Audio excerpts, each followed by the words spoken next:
What's going on, Bottom Line viewers? It's Mitch here of the Bottom Line View, back with another NFL video. In this video, I'm going to be talking about the strongest position group at every single position in the NFL. Who is the strongest team at every position in the NFL? So counting for starters, counting for depth at the position, who is the best at every single position from quarterback to cornerback, offense and defense? Who is the strongest at every position in the NFL? Let's start off with the most important position in football, starting off with the quarterback position. I think this is an easy answer for most people. It's the New England Patriots, and not only is it the New England Patriots because they have Tom Brady, who I believe is still the best quarterback in the NFL. At least if he's not the best, he's at least second. But then you look at the backups, and we saw last year that the Patriots have some pretty good backups in their organization. Jimmy Garoppolo and Jacoby Brissett both started games last year and both won games for the organization. Whether it's the system or whether it's just the players, the quarterbacks for the New England Patriots get it done and they get wins for their team. Jimmy Garoppolo is also a quarterback that is looked at across the league as a premier starter and maybe even a star in the league in the next coming years. So I would say that the Patriots are the best at the quarterback position, followed by the New Orleans Saints and Green Bay Packers, who not only have both very good starters in their own right in Drew Brees and Aaron Rodgers, but also young backups who have a lot of potential in their own. So I think that the Packers and the Saints, right behind the Patriots for the strongest at the quarterback position. Then we go to the running back position, which is more about the depth of the position. We've seen the running back kind of evolve from a one running back in the 70s and the 80s into more of a by committee approach when it started kind of in the mid-2000s until now, where it's definitely a committee approach, and that's said for every single team in the league. The best committee, in my opinion, in the NFL this coming season will be the New Orleans Saints, and not only because they have Mark Ingram, who they had last year, who I believe is a borderline top 10 runner in his own right in the league, but you also bring in Adrian Peterson, who's a Hall of Fame running back. And if he can have the same spark he had with the Minnesota Vikings over the past couple of seasons, he was injured last year, didn't have his best time when he did play last year. But if Adrian Peterson can bring that same spark back, can be that same Hall of Fame runner, then the Saints will have the best two-headed monster at the running back position in the league. You also add into the fact that Alvin Kamara, who they drafted very early in this NFL draft, is looked at as a good receiving running back, but also can run the ball as well. And you also throw in Tavarius Cadet, who's already a pass-catching back, a third down back, and also at fullback, John Kuhn is one of the best fullbacks in the NFL. So the Saints, in my opinion, have the most depth at the position and also have arguably the best two-headed attack in the league. You then go to the second and third at that position. The Bengals and the Falcons, to me, stand out. I look at the Bengals as a team with arguably the best triple threat, the best three backs in the league. You look at Joe Mixon, who is maybe going to be the starter right out of his rookie year, which is very impressive for the Bengals because they already have 1,000-yard rushers in Jeremy Hill and also a very, very good receiving running back in Giovanni Bernard. Now, Bernard is going to be injured and might not even come back for the beginning of the season, but once he does, this triple threat may carry the Bengals into many wins this season and will be the main proponent of their offense all 2017 season. Joe Mixon, if he becomes a star, they might even end up at number 1 on this list next year. But Jeremy Hill, also proven. Giovanni Bernard, proven. They also have Cedric Pierman underneath him. And then in the third spot, I have the Atlanta Falcons. These two-headed rusher of Coleman and of Freeman. Freeman primarily the starter, Coleman primarily the guy that gives the spark every once in a while. These two runners prove that they can do it, obviously. They led one of the best offenses in NFL history to a ton of success, also getting all the way to the Super Bowl, and within a few points of winning it, getting the Patriots all the way to overtime. And if the Patriots never came back, and if the Patriots arguably never had Tom Brady, the Atlanta Falcons might be Super Bowl champions right now. But Devontae Freeman, he's the only running back in the NFL that actually had 2 1,000-yard seasons back-to-back in 2015 and 2016. You throw in Tevin Coleman, who's an all-around very good back. You also have Brian Hill, Ward, and Derek Coleman there. to round out the running backs in Atlanta. Going to the receiver position, which I feel is maybe the best position in the entire league. You go all the way down the list for every team, and it seems like every team has at least one star receiver. Every team has decent depth at the position, and every team has some playmakers at the wide receiver position. So this is arguably the toughest to have at number 1. But I also have the New England Patriots here at number 1 based off the fact that they got Brandon Cooks in the offseason. You also throw in Julian Edelman, who I think is a top 10 receiver in the league. Brandon Cooks, if he's not a top 10, he's a top 12. And then you have Chris Hogan, who might be the best third receiver in the NFL. He was maybe the league leader. He was at least in the top 3 for yards per reception at the receiver position. Danny Amendola, who's a proven winner and a clutch player. And Malcolm Mitchell, who had a very good season as a rookie for the New England Patriots. So that's 5 receivers deep, who are all very talented and all can give a different skill set to the Patriots offense. You then go to the Pittsburgh Steelers, who are the second tier, in my opinion. You have Antonio Brown, who's arguably the best receiver in the league. And then comes Martavius Bryant, who could be one of the best receivers in the league if he stayed on the field. Great game breaker, a great deep receiver, and he impacts the offense a ton when he is on the field. Also takes those double teams away from Antonio Brown. But what the Steelers did add in the draft is Juju Smith-Schuster, who I believe will step up to be that third receiver this year for the Steelers, and maybe even the second when Brian is off the field or has some issues or whatever. And the reason why they did this is just in case Bryant is not able to be playing. They have Juju Smith-Schuster, who they believe has a lot of talent. I also believe has a lot of talent. And I'm a big fan of Eli Rogers as well. Not a big fan of Sammy Coates, but he's also there. He's there as the 5th receiver. So, I mean, that's a pretty good 5th receiver, a guy that's had starting time in the NFL. So the Steelers are at number 2. The Green Bay Packers are at number 3 with Jordy Nelson, who's a top 7 receiver in the league. I'll say that confidently. Then you have Devontae Adams, who's had a breakout season last year, has great rapport with Aaron Rodgers, and had some huge games last season. Also, Randall Cobb, who's been a 1,000-yard receiver, a 10-touchdown guy in his career. Maybe has taken a little bit of a step back, but one of the better slot receivers in the league.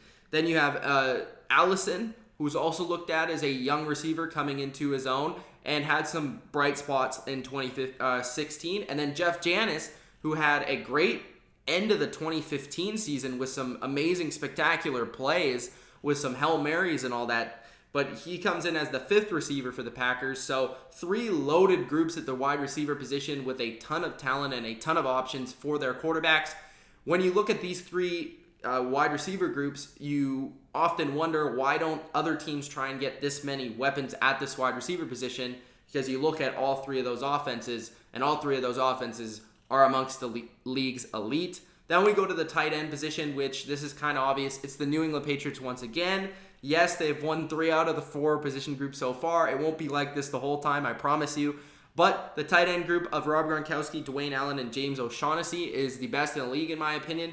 Because of Rob Gronkowski, he's head and shoulders the best tight end in the league. But then the second tight end, Dwayne Allen, has been a starter and has been successful in Indianapolis, now coming to New England to replace Martellus Bennett.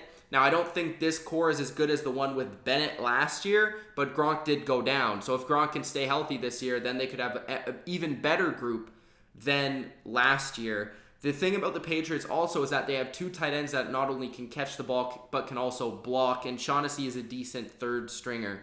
Then you have the Redskins, who have probably the best 3 triple threat tight end attack in Jordan Reed, Niles Paul, and Vernon Davis. All 3 of these guys could still start in most teams in the league at tight end. Vernon Davis still could probably start somewhere, if not a a backup at least.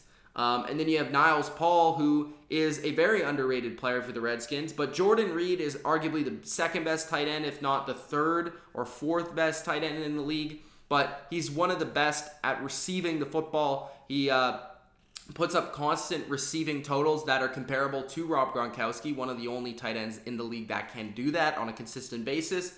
Niles Paul is a very good backup. Vernon Davis is also an excellent 3rd string and had some very good games last year. So I really like the Redskins group. The San Diego Chargers come in at number 3 with Hunter Henry, Antonio Gates, and Sean McGrath. Now, It's more about the top 2 tight ends. Antonio Gates, obviously one of the greatest of all time, going to be a Hall of Famer and may even lead the NFL in tight end touchdowns for a career when it's all said and done. Also, you have Hunter Henry, who's a rookie, a former very high pick for the Chargers, the LA Chargers now. But the San Diego Chargers of the last couple of years have had these 2 tight ends who have been Phillip Rivers' favorite targets and have been consistent for him, even when guys like Keenan Allen has gone down. Antonio Gates and Hunter Henry have stepped up, and they were very, very good last year. I expect that to continue into this year. At the tackle position, I have the Titans. I think this is by far the best tackle group, actually. I don't think there's anyone really that close. Tyler Lewan, Jack Conklin, and then you also have Dennis Kelly and Tyler Mars as your backups. The starters are 2 of the most elite tackles in the league. Both are top 10 tackles in the league, and you can't really say that for any other tackle group in the entire NFL. The Titans clearly stand out. They're great in the run game, great in the pass game, and they'll keep Marcus Mariota upright. Then you have the Philadelphia Eagles with Jason Peters, Lane Johnson, and Dylan Gordon, and I don't even know how to pronounce the other guy's name. Don't ask. Jason Peters and Lane Johnson are 2 very solid tackles that will keep Carson Wentz upright, and it's kind of interesting that the 2 top teams that have the 2 top tackles also have very young quarterbacks. But Jason Peters has been there for a long time. He's been one of the elite left tackles in the league for a long time. Lane Johnson is also very overlooked because Jason Peters plays on the very same team as him. But Lane Johnson is very good at right tackle, which is kind of a position that doesn't get a lot of credit. The Raiders are my 3rd string, who have Donald Penn and Austin Howard. Also have Marshall Newhouse as their 3rd string. Austin Howard is a guy that doesn't get a lot of recognition, but he has been solid basically his entire career, at least over the past couple of seasons, where Pro Football Focus has looked at him as a positive right tackle, and again, a position that doesn't get a lot of name recognition. Then the left tackle, Donald Penn, has been consistently looked at as one of the more elite left tackles in the league. So then we go on to the guard position, which is interesting, okay? Keep up with me here. Yes, the Cleveland Browns have the best guard group in the entire league. They have Bitonio, who is the just recently re-signed with the Cleveland Browns, but he was already on the Cleveland Browns. He was already a good player for the Cleveland Browns. One of the only ones, but yes, he was a good player for the Cleveland Browns. Then they have Kevin Zeitler, who was on the Cincinnati Bengals and was elite in his own right, top 5 guard. So you have 2 very good guards for the Browns. But then you also have Spencer Drango, who's been a starter, and then also John Greco, who's had starting time. So they have a very good group at guard, and they have 4 guys that are capable of starting anywhere in the NFL. The Pittsburgh Steelers are my 2nd group, with David DeCastro and Roman Foster being the starters. You also have Gerald Hawkins and Mike Matthews as the backups. David DeCastro is looked at as a top 10 guard, and Roman Foster is a little bit overlooked, but in my opinion, played just as well as David DeCastro last year, especially in the run game. And something you notice about the Pittsburgh Steelers is they have one of the best run games in the league. Both of these guards are excellent in that facet of the game, which make them come in at number 2. And then you have the Oakland Raiders with Kelechi Osemele, Gabe Jackson, and a couple of other backups, but primarily focusing on Osemele and Gabe Jackson. Allowed the Raiders to make the playoffs this year with their consistency in the run game and the pass game. Kept Derek Carr upright, kept him, able to throw the ball down the field. The Raiders like to send their receivers on deeper routes, and Derek Carr makes some plays. And if you don't have a good guard group or good offensive line, that doesn't happen. Latavius Murray had a very solid season, and they opened up the holes for him as well. So the Raiders come in at number 3. Then at the center position, I have the Dallas Cowboys with Travis Frederick. Again, talking about the center position, this is basically based off the starter because only one person plays. And also the backup rarely plays because the center often doesn't get hurt unless it's kind of a freakish injury.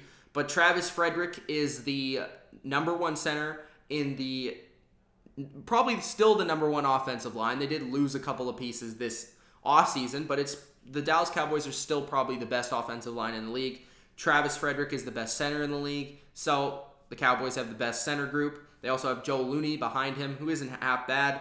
Then the Falcons, Alex Mack is looked at as a top 3 center in the league. They also have Ben Garland behind him. But we saw with the Falcons, when Alex Mack was a little bit injured and banged up, that allowed defenses to kind of get after Matt Ryan a little bit more. We specifically saw that in the Super Bowl with Trey Flowers dominating Alex Mack when Alex Mack kind of got hurt and he was playing injured in that Super Bowl, and that hurt them.